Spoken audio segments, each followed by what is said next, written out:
Distinguished Secretary General of the United Nations, distinguished heads of state and government, ladies and gentlemen, I welcome you all to Azerbaijan.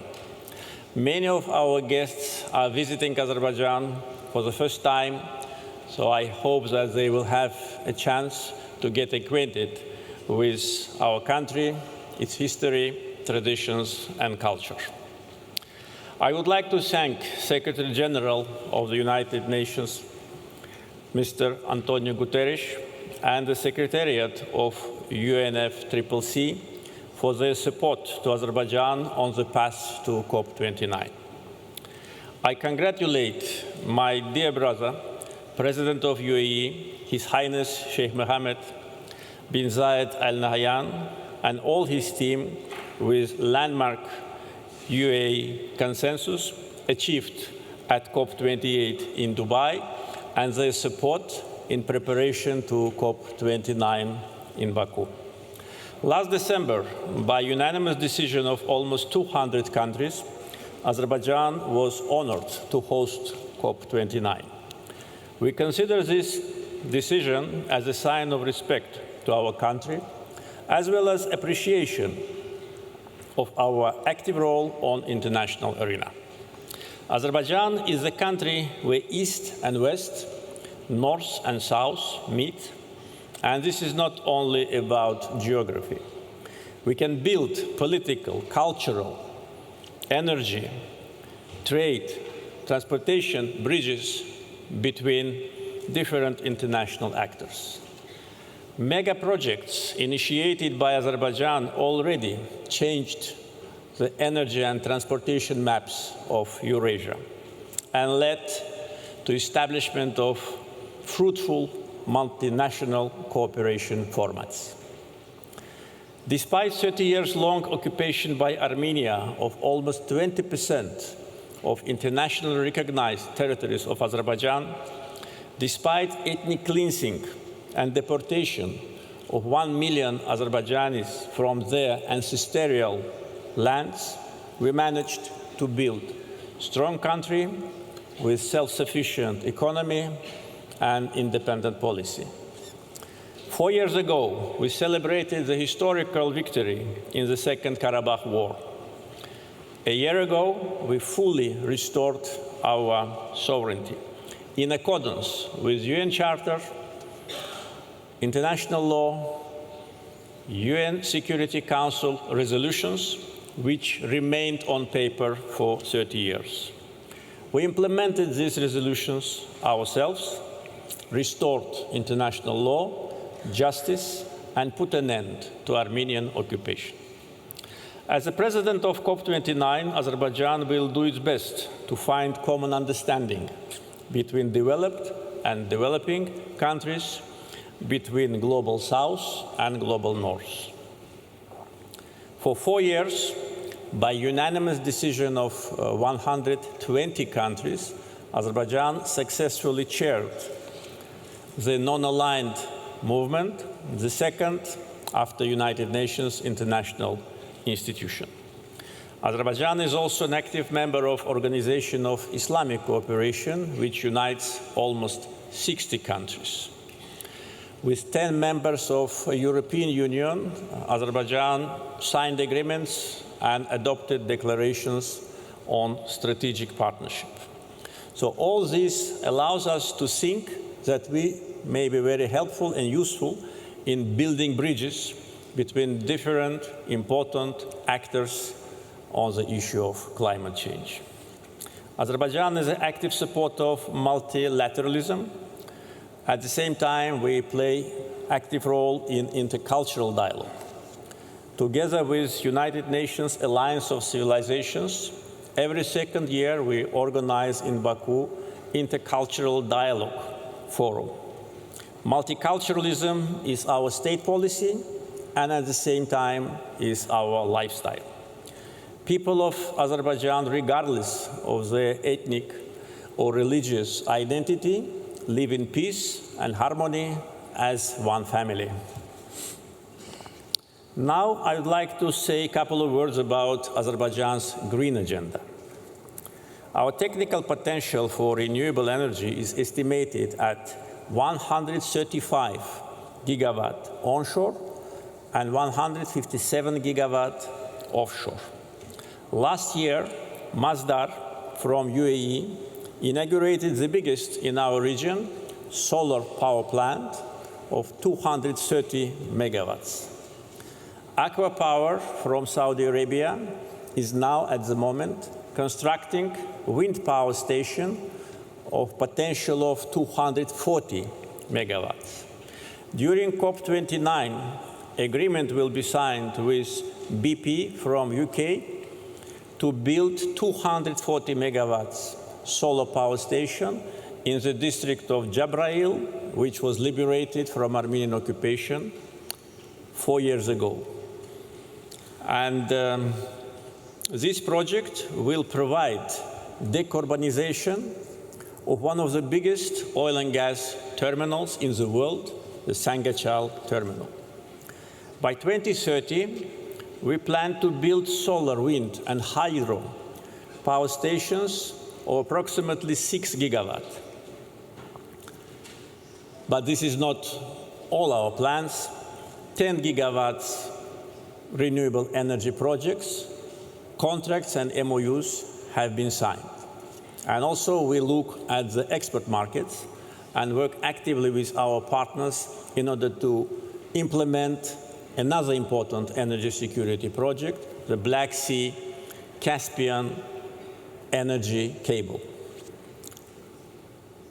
This will allow us to export green energy to Europe, and the technical potential of this cable, and by the way, feasibility study is going to be ready very soon, is close to 4 gigawatts.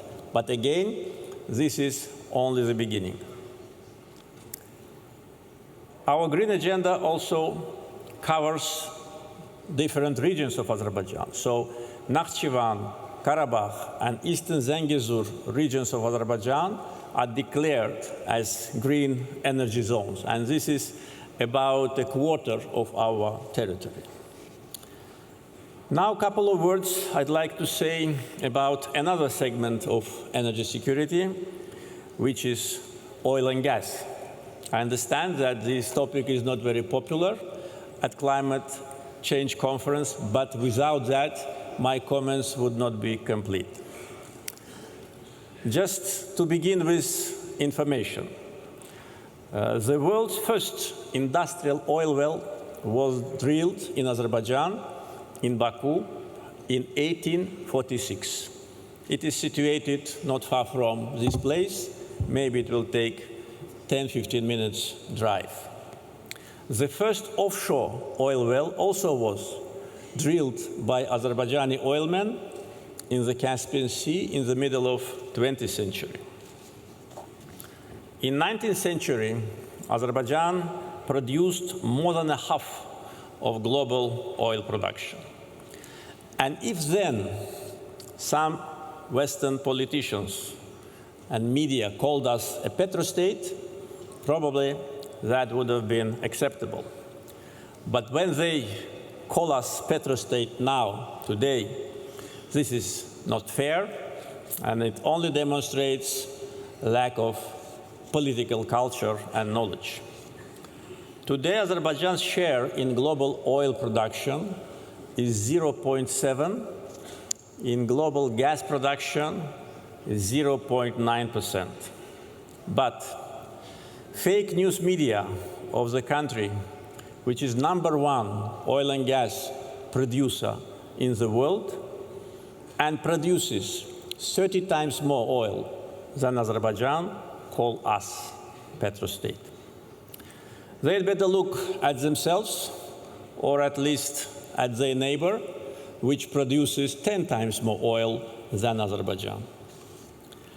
Azerbaijan's share in global gas emissions is only 0.1%. I have to bring these figures to the attention of our audience because right after Azerbaijan was elected as a host country of COP29, we became a target of coordinated, well-orchestrated campaign of slander and blackmail. Western fake news media and so-called independent NGOs and some politicians, as if we're competing in spreading disinformation and false information about our country. To accuse us that we have oil is the same like to accuse us that we have more than 250 sunny days a year in Baku. Countries should be judged by other criteria. For instance, level of unemployment. In Azerbaijan, it is 5.4%. Level of poverty, it is 5.2%. Our green agenda, I already described our plans. How countries manage their foreign debt. In Azerbaijan, it's only 7.5% of our GDP. So these are, and many other, important criteria which should be a basis for kind of evaluation of the country's performance, but not the country's natural resources, which are the gift of the God. I said it several months ago, and now all those who want, international media, to attack me, just quote me that I said that this is a gift of the God, and I want to repeat it today here at this audience. It's a gift of the God. Every natural resource, whether it's oil, gas, wind, sun, gold, silver, copper, all that are natural resources. And countries should not be blamed for having them and should not be blamed for bringing these resources to the market, because the market needs them. The people need them. So this is my message, and as a president of COP29, of course, we will be a strong advocate for green transition, and we're doing it, but at the same time, we must be realistic. Also, another point of accusation is that 2 years ago, Azerbaijan and European Commission signed declaration on strategic partnership in the field of energy. But it was not our idea. It was a proposal of European Commission. The President of European Commission came to Baku 2 years ago to sign this document with us because they needed our gas due to the change geopolitical situation. And they asked us to help. And we said, okay, we always are ready to help if our help is needed. And we said, okay, we will help Europe with their energy security. And when we signed this declaration 2 years ago, the number of the countries which were receiving our gas, European countries, was equal to 2. So now it's 8 countries. 8 out of 10 countries which have access to Azerbaijani gas are Europeans.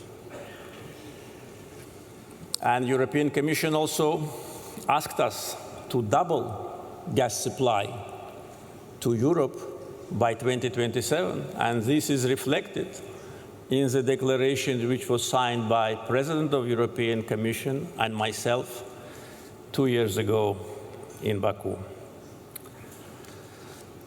Unfortunately, double standards, a habit to lecture other countries, and political hypocrisy became kind of modus operandi for some politicians, state-controlled NGOs, and fake news media in some Western countries. And my last message is to those who for almost 1 year were advocating for boycott. They used all the tools in their possession to launch a campaign to boycott COP29 in Baku. And I have bad news for them. We have 72,000 registered participants from 196 countries.